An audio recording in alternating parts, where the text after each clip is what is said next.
Hey, aloha guys, Eric West here, HawaiiRealEstate.org. What you're looking at here obviously is the Hawaiian island chain. I want to shoot this video real quick to show you some things that you can only see from Google Earth that'll hopefully make a lot more sense in terms of what's going on here with the fires in Lahaina. And also to hopefully encourage you to come visit, because you'll see it's a very small portion of the island that's obviously affected. So here's the entire island of Maui. Over here we have Molokai, Lanai, Ko'olawe, and the fire is right over here in Lahaina. So we've got the rest of the island obviously open for business, all of Wailea, Kihei. When you come to Maui, you land in Kahului. Right here is the airport. You can see the landing strip right there. And then when you come to the west side, you drive in an area we call the Pali. So you basically go around, these are the West Maui Mountains right here, and then you drive over here, what we call the Pali, which is the Sea Cliff Highway next to McGregor Point Lighthouse. And then you come up here, Papalau, Oluwalu, and you find yourself at Lani Apoko. And you can see this is the first area of burn at the most southern point of the Lahaina fire.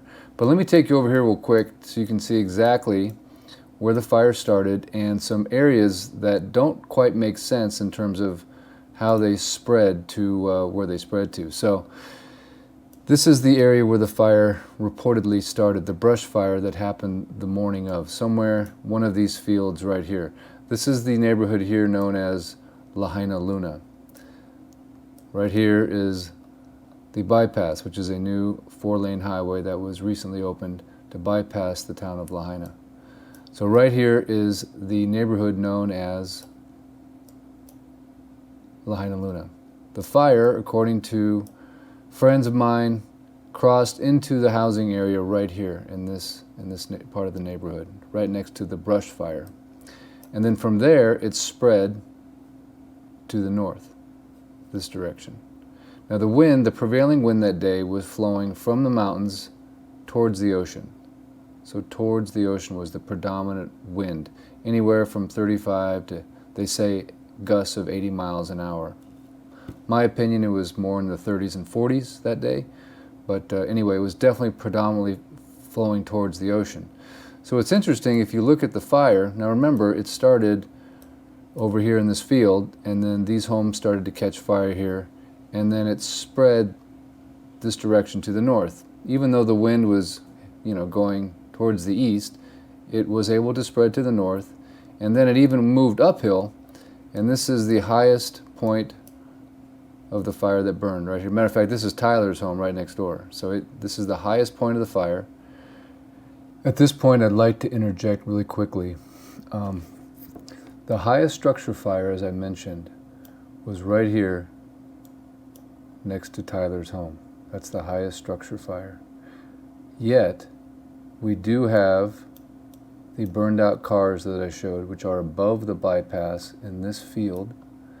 Those are the two burned out cars, and this field burned out, but none of the homes around it suffered any kind of fire. And the highest point of the fire itself is actually right here, next to Lahaina Luna, Go Lunas, next to the football field, right by this power station. However, the second reported flare-up of the fire is all the way down here, next to these homes. So it's interesting how this is the highest point of the fire. However, the second flare-up, and eyewitness reports say that the second flare-up occurred here and entered into the Lahaina structures this towards the ocean, not up here at the hillside. And how do these fires start in this little field, and there's not enough fuel to melt 2 cars? Additionally, the fire spreads to the south. Even though the predominant wind again is heading towards the ocean, the fire goes significantly to the south, and the car that I showed where I was detained is right here. This is the neighborhood known as Lani Apoko and the Hokiokio Street. It's a gated neighborhood right there. There's the gate. And then the car that was burnt out is right here. And again, there's no grass that caught fire directly across from that car, even though the wind is prevailing that direction. And you can see how far south the fire was able to travel. And there's even some interesting pockets that you can see that catch fire and yet skip entire fields, skip brand new homes that were built recently. So there's a lot of different individual fires, it appears, that burned, like this one right here. You can see is completely independent of the one that's across the street. But you have to ask yourself, how does the fire that flares up here travel uphill and then also into homes that do not catch fire, yet you have cars that completely burned out? The fire is able to continue to move to the north and then somehow crosses, this is a massive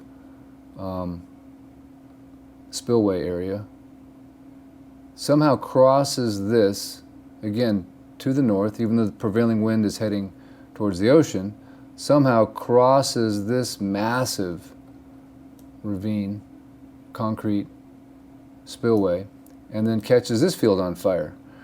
Now the part that I find really interesting is the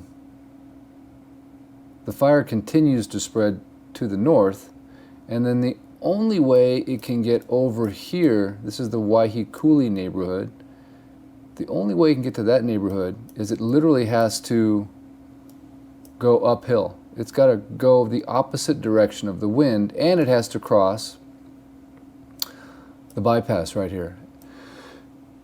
At one of the thickest parts of the bypass, it's got to make this jump right here. It's got to go against the direction of the wind, and then you would think if it was able to make this jump, it would continue to burn, to the north, but then it again switches directions, heads towards the ocean, but then is able to bypass all of this new construction. So you can see here, this is all exposed 2x4s.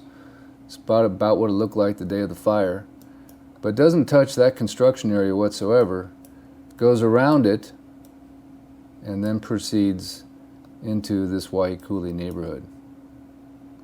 And then this little section of Front Street, right, the north section of Front Street, this is Front Street right here, this section also catches fire, and it didn't come from the south, right, because this is the furthest south that made it was the Jodo Mission right here. You can see there's nothing that burned north of the Jodo Mission except this little section in the center of Kahoma Village. So it didn't travel north from there, so the only way this little section of town, this north section of Front Street, across from Waiakuli, is if the fire jumps across this highway here, which is obviously the Honopi'i-Lani Highway. Interesting. Normally that would be a very strong fire break. And later on we'll talk about, this is the end of Front Street, this is where some of the traffic was being diverted that day in an interesting way, and I'll make a video showing that. But I thought it would be helpful for you guys to kind of see the questionable part of the fire to me is, number one, how does it go from this point of entry into the neighborhood? And again, remember, the wind is blowing towards the ocean, very strong, 35, 40, up to 80 mile an hour gusts, it's blowing that way.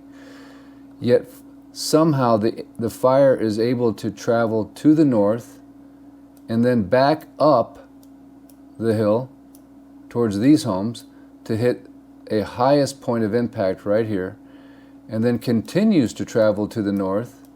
Then it also jumps this massive spillway, concrete spillway, which I'm going to say is, I don't know, 20, 30 yards across. Not to mention, it catches this apartment building on fire, and it had to have crossed this concrete embankment. Also, the mystery of Emerald Plaza, you can see these buildings, only these 3 buildings burned in Emerald Plaza, everything else is okay around it. Again, can the fire cross this massive spillway and just only catch these three metal buildings on fire.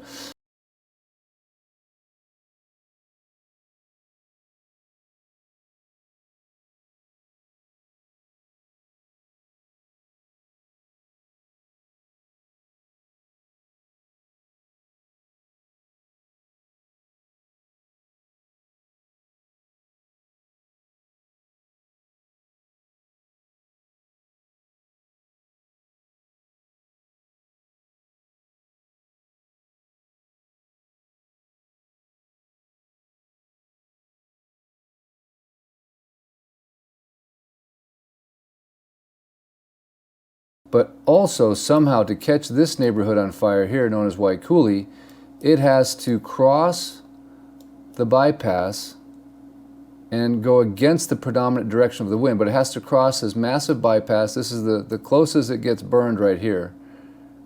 Somehow crosses this bypass and then travels to the north, goes around this construction zone. This doesn't catch fire, even though the predominant wind is blowing that direction towards the ocean, and snakes around this construction site.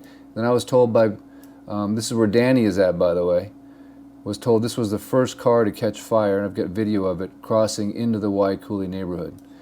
Then this neighborhood burns.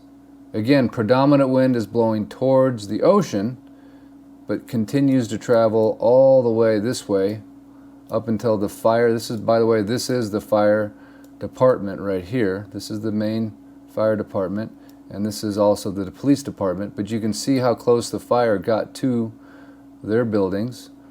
But the fire is traveling north, but is able to also catch this neighborhood on fire, which is right across from Front Street. This is Front Street right here. This is the chart house right here. The only way the fire could get to this part is if it went across the highway. And is there evidence that it actually jumped this highway? Because you would think that would be a very significant fire break. And this is obviously where the highest concentration of police and fire department personnel. In the comments, let me know your thoughts. And also keep in mind, as you look at the entire island of Maui, this is the area that's affected, obviously, right in here. And then you've got all of Ka'anapali, Napili, Honokawai, Kahana, Kapalua, all of that open for business. And then, of course, you've got the rest of the island, all the way down here to Wailea, Kihei, all these beautiful beaches, all open for business. And, of course, everywhere else on Maui is totally unaffected. So it's not the entire island that's burned, it's just this one section of Lahaina town. So please come and visit and hit me in the comments with any thoughts that you have on the direction and how this fire could have possibly burned where it burned. Much aloha. Hey, be sure to buy the book. I put a link in the description, Burn Back Better. Please share the video, subscribe to the channel, and appreciate your support. With much aloha, Eric West out. Hey, aloha guys, Eric West here, HawaiiRealEstate.org. Thank you so much for watching the video. I ask you to do 3 things to help the people of Lahaina. 3 very simple things that you can do that can make a huge difference. Number 1, please like and share the video and subscribe to the channel. It's important that we spread the message. We're being shadow banned, and the mainstream media has long since forgotten about this story. Number 2, please write, email, call, text your congresswoman or congressman and ask them for a full investigation into the Maui Lahaina fire and for financial support, for debt relief, and for ongoing living expenses for those that are affected. The $700 ain't cutting it. And number 3, please give. I'll put a link in the description for people that were affected by this fire that you can give directly to those individuals, even if it's just $5. 100% audience participation would make a huge difference. And finally, encourage you to submit Freedom of Information Act requests to government agencies involved in this tragic event. Things like communications between the police officers and dispatch, between the fire chief and the water department, body cam footage. The more citizens that request Freedom of Information Act information, the more they can no longer deny giving us the information that is rightfully ours. So please do that. It's very simple, and thank you for your support.